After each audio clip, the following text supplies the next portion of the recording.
മാന്യ സദസ്സിന് വന്ദനം. മാതാവിൻ്റെ അളവറ്റ സ്നേഹവും ആ അനുഗ്രഹവും മറ്റെന്തിനേക്കാളും ശക്തമാണ് എന്ന് തെളിയിക്കുന്ന ഒരു രംഗം. ലോകോത്തര ഇതിഹാസമായ മഹാഭാരതത്തിൽ നിന്നും മാതൃത്വത്തിന്റെ മഹത്വം വിളിച്ചോതുന്ന ആ കഥ ഒരു കഥാപ്രസംഗ രൂപേണ ഞാൻ അവതരിപ്പിക്കട്ടെ. കഥ സുയോധനൻ. പാണ്ഡവരും കൗരവരും തമ്മിലുള്ള ഐക്യശ്രമങ്ങളെല്ലാം പരാജയപ്പെട്ടു. മറ്റൊരു വഴിയും മുന്നിലില്ല. യുദ്ധം, അത് മാത്രമാണ് ഒരു പോംവഴി. ധർമ്മ അധർമ്മങ്ങൾ തമ്മിലുള്ള ഘോര യുദ്ധം. പരാജയത്തിന്റെ പട്ടടയിലേക്ക് പാഞ്ഞെടുക്കുകയാണ് കൗരവർ. ഭയാശങ്കകളോടെ വേവലാതി കൊണ്ട് ദുര്യോധനൻ തന്റെ ആത്മമിത്രമായ കർണനോട് ചോദിക്കുന്നു, കർണ, നമ്മൾ പരാജയപ്പെടുമോ? ദുര്യോധന മഹാരാജാവേ, അങ്ങ് എന്താണ് ഈ പറയുന്നത്?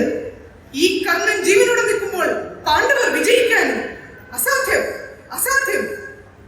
അഹങ്കാരിയായ അർജുനനെ ഇല്ലായ്മ ചെയ്യാതെ, കായബലത്താൽ പുറച്ചു നടക്കുന്ന ഭീമസേനനെ തച്ചു തകർക്കാതെ ഈ കർണൻ അടങ്ങുകയില്ല, അടങ്ങുകയില്ല. കർണ, എങ്കിലും മഹാരാജൻ, അങ്ങ് ഒന്നുകൊണ്ടും ചഞ്ചലചിത്തനാവേണ്ട. ബാലകൗമാരത്തിലുടനീളം തന്നെ അപമാനിച്ച് അപഹസിച്ചവരെ ഈ കർണൻ ഒരിക്കലും വെറുതെ വിടുകയില്ല, ഒരിക്കലും. രാത്രിയുടെ രണ്ടാമയാവും. പടകുടീരത്തിനുള്ളിൽ നിദ്രാവിവശനായി, അനാവശ്യ ചിന്തകളാൽ നിറഞ്ഞ് ഭയചകിതനായി, ഉറക്കം വരാതെ തിരിഞ്ഞും മറിഞ്ഞും കിടക്കുകയാണ് ദുര്യോധനൻ. ഒന്നും മിഴി കൂട്ടുവാൻ പോലും കഴിയുന്നില്ല. മനസ്സാകെ അസ്വസ്ഥമാണ്. പരാജയങ്ങളും മരണങ്ങളും ഏറ്റുവാങ്ങുവാനാണോ നാളത്തെ പ്രഭാതവും ഇടവരുത്തുക? കണ്ണൊന്നു പൂട്ടിയാൽ കാണാൻ കഴിയുന്നു ദുർനിമിത്തങ്ങൾ തൻ പൂരം. തെല്ലൊന്നു മയങ്ങിയാൽ തേടിയെത്തുന്നതോ തോൽവികൾ തൻ ഭീതി മാത്രം. ഒരാശ്വാസ വാക്ക് പറയുവാൻ പോലും ആരുമില്ല. അന്ധതയുടെ അഗാധത്തിൽ തപ്പിത്തടയുന്ന പിതാവ്, അന്ധത സ്വയം കൈവരിച്ച ഹതഭാഗിയായ മാതാവ്. ബാല്യ കൗമാര നൊമ്പരങ്ങൾ തന്നെ വിടാതെ പിന്തുടരുകയാണോ? ലാളിച്ചതില്ലാരും എന്നിയൊരിക്കലും ലാളിന്തെന്നറിഞ്ഞതില്ല. സ്നേഹത്തിൻ മാധുര്യം തെല്ലുന്നുകർന്നില്ല. സ്നേഹമൂടാനും കരുതിയില്ല. ദുര്യോധന, എപ്പോഴും ഒന്ന് കണ്ണടച്ച ദുര്യോധനെ ആരോ വിളിച്ചുണർത്തുന്നു. ദുര്യോധന, നിന്റെ വിധിയോർത്ത് നീ എന്തിനു വിലപിക്കുന്നു? ഗാന്ധാരി ദേവി നിന്നെ ലാളിച്ചിട്ടില്ലെന്നോ? നിറഞ്ഞ സ്നേഹത്തിന്റെ അമൃത കുംഭമാണ് അവർ നിനക്കായി സമ്മാനിച്ചത്. എന്നാൽ നീയോ ബാല്യ കൗമാരി യൗവനത്തിൽ എന്തെങ്കിലും സ്നേഹത്തോടെ അവരെ അമ്മി എന്നൊന്ന് വിളിച്ചിട്ടുണ്ടോ? അവർ പറഞ്ഞത് എന്തെങ്കിലും നീ ചെവിക്കൊണ്ടിട്ടുണ്ടോ? ചെയ്യൂ, പോയ ധന്യമാതാവിന്റെ പാതാരവിന്ദങ്ങൾ വീണ് മാപ്പപേക്ഷിക്കൂ. എഴുന്നേൽക്കൂ ദുര്യോധന, പോയി അവരുടെ അനുഗ്രഹത്തിനായി കാലിൽ വീഴൂ. അമ്മേ! പിടങ്ങി എഴുന്നേറ്റ ദുര്യോധനൻ ഒന്നന്താളിച്ചു. ആരാണിതെല്ലാം തന്നോടിപ്പോൾ പറഞ്ഞത്? അല്ല, അതൊരു സ്വപ്നമായിരുന്നോ? വിശ്വസിക്കാനാവുന്നില്ല. താൻ ചെയ്ത തെറ്റുകൾക്ക് അമ്മയുടെ കാൽക്കൽ വീണ് മാപ്പപേക്ഷിക്കാനാണ് പറഞ്ഞിരിക്കുന്നത്. എത്രയും വേഗം അമ്മയെ കണ്ടേ പറ്റും. പടകുടീരത്തിൽ നിന്നും രാജകൊട്ടാരത്തിലേക്ക് പാഞ്ഞു പോവുകയാണ് ദുര്യോധനൻ. മറ്റൊന്നും ചിന്തിക്കാതെ രാജകൊട്ടാരം മാത്രം ലക്ഷ്യമാക്കി പായുകയാണ് ദുര്യോധനൻ. നേരം പ്രഭാതമാകുന്നതേ ഗാന്ധാരി ദേവി പള്ളി നിദ്ര കൊള്ളുന്ന അന്തപുരത്തിൽ എത്തിക്കഴിഞ്ഞു ദുര്യോധനൻ. അമ്മേ, അമ്മേ! ആര്? സുയോധനനും. ഗാന്ധാരി ശ്രദ്ധിച്ചു. മകനെ സുയോധന, നീ ഇവിടെ ഈ അസമയത്ത്? ധർമ്മയുദ്ധത്തിൽ അരുതാത്തത് എന്തെങ്കിലും സംഭവിച്ചുവോ മകനെ?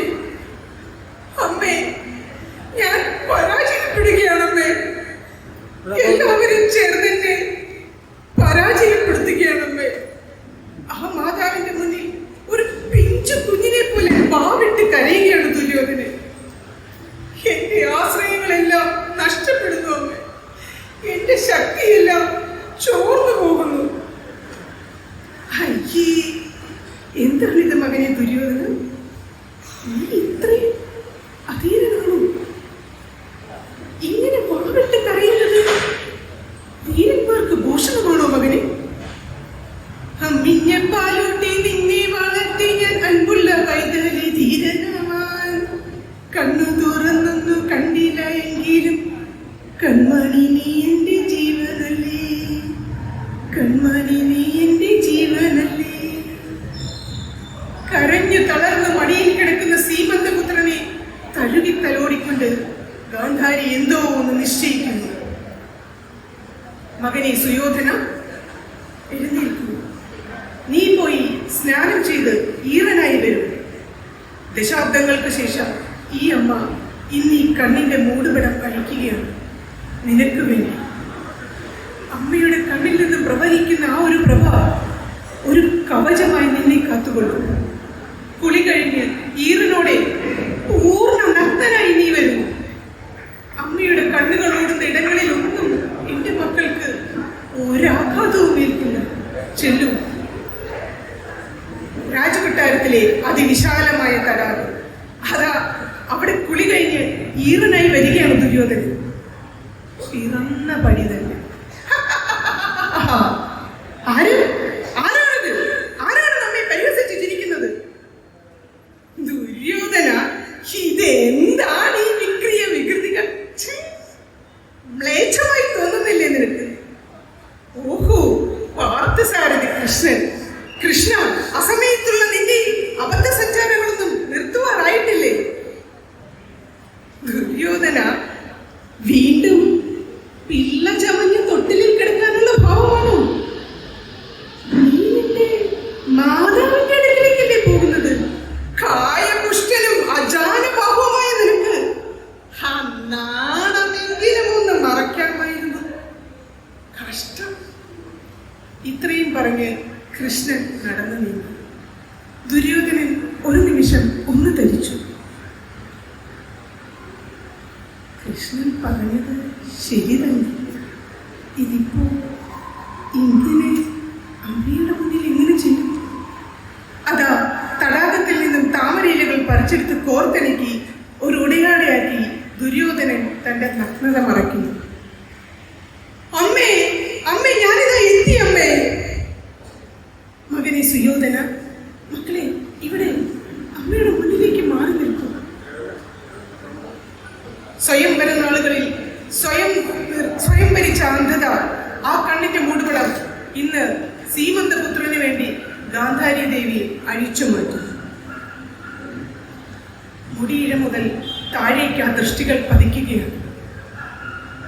ശിരസിൽ നെറ്റിത്തടം, കവിൾത്തടം, ഖണ്ഡം, മാറിടം, തന്നിലേക്ക് അപാരമായ ഒരു ശക്തി വരുന്നത് ദുര്യോധനൻ തിരിച്ചറിയുന്നു.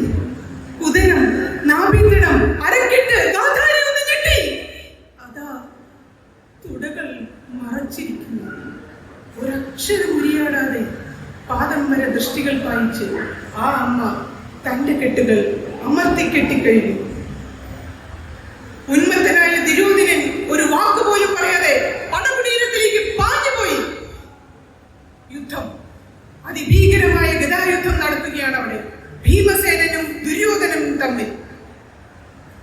ഭീമസേനന്റെ പ്രഹരങ്ങളൊന്നും ദുര്യോധനന്റെ മേൽ ഏൽക്കുന്നില്ല. തട്ടിത്തെറിക്കുന്ന കളിപ്പാവ് പോലെ ഭീമസേനന്റെ ഗദാപ്രയോഗങ്ങൾ തട്ടിത്തെറിക്കുകയാണ്. ഭീമസേനൻ മൃഗോദര, എന്നോടോ നിന്റെ ഗദായുദ്ധം? സങ്കരമിന്നു ഞാൻ തീർക്കും മൃഗോദര, സങ്കടമില്ലിനി മേലിൽ, ഇന്നു നിൻ താടനമേൽക്കയില്ലെനിക്ക്. അമ്മ തൻ കണ്ണാൽ കവചിതമെന്റെ വീണി. ഭീമസേനൻ കെങ്കേമൻ, നാണമില്ലേടാ മൃഗോദര? ഇന്ന് നിന്നെ ജീവനോട് വിടുകയില്ലേ ദുര്യോധനൻ? ദുര്യോധനന്റെ ഗദാപ്രയോഗമേറ്റ് നിലം പതിച്ച ഭീമസേനൻ ഇരുമ്പ് കൂടം പോലെ ദുര്യോധനന്റെ ഗദകൾ ഭീമസേനന്റെ മേൽ ആഞ്ഞടിക്കുകയാണ്. അയ്യോ കൃഷ്ണ, രക്ഷിക്കണേ! ഇരു സൈന്യങ്ങളുടെയും മധ്യത്തിലായി നിർത്തിയിട്ടിരിക്കുന്ന തേർത്തട്ടിലിരുന്ന് കൃഷ്ണൻ ഈ രംഗങ്ങളെല്ലാം കാണുന്നു. അയ്യോ ഭഗവാനെ, രക്ഷിക്കണേ! ഈ ദുഷ്ടനെ തളർത്തുന്നത് അങ്ങ് കാണുന്നില്ലേ ഭഗവാനെ? ഭീമസേനനെ നോക്കി പുഞ്ചിരി തൂക്കി കൃഷ്ണൻ തന്റെ തുടയിൽ പതിയെ താളമിടുന്നു. തേർത്തട്ടിലിരുന്നു കൊണ്ട് ക്രമേണ താളവേഗത വർദ്ധിപ്പിക്കുന്നു. അലറി അട്ടഹസിച്ച ഭീമസേന ചാടി എഴുന്നേൽക്കുന്നു. എന്തോ ഒന്ന് പിടികിട്ടിയ പോലെ തന്റെ ഗതകൊണ്ട് ദുര്യോധനന്റെ വലതുതുറയിൽ ആഞ്ഞടിക്കുന്നു. പെട്ടെന്നുള്ള അടിയേറ്റ് ദുര്യോധനത നിലം പതിക്കുന്നു. തക്കം പാർത്തിരുന്ന ഭീമസേനൻ തുടകൊണ്ട് തുടരെ ആ തുടകളിൽ ആഞ്ഞു പതിക്കുന്നു. വേദന കൊണ്ട് പിടഞ്ഞു ദുര്യോധനൻ വീരസ്വർഗം പൂക്കിക്കഴിഞ്ഞു. പ്രിയമുള്ളവരെ, സ്വന്തം മാതാവിന്റെ മുന്നിൽ മറയ്ക്കപ്പെട്ട ആ തുടകൾ ദുര്യോധനന്റെ നാശത്തിന് കാരണമായി. മറയ്ക്കപ്പെട്ട തുടകൾ എന്നത് ഒരു പ്രതീകമായി മാത്രം കാണും. ഇന്ന് മാതാവിനോട് പലതും മറച്ചു വയ്ക്കുന്ന കൗമാര സംസ്കാരത്തിനും മാതൃത്വത്തിന്റെ മഹത്വം മനസ്സിലാകാതെ പോകുന്ന സമൂഹത്തിനും ഈ കഥ ഒരു തിരിച്ചറിവാകട്ടെ എന്ന് മാത്രം പ്രാർത്ഥിച്ചുകൊണ്ട് നിർത്തുന്നു.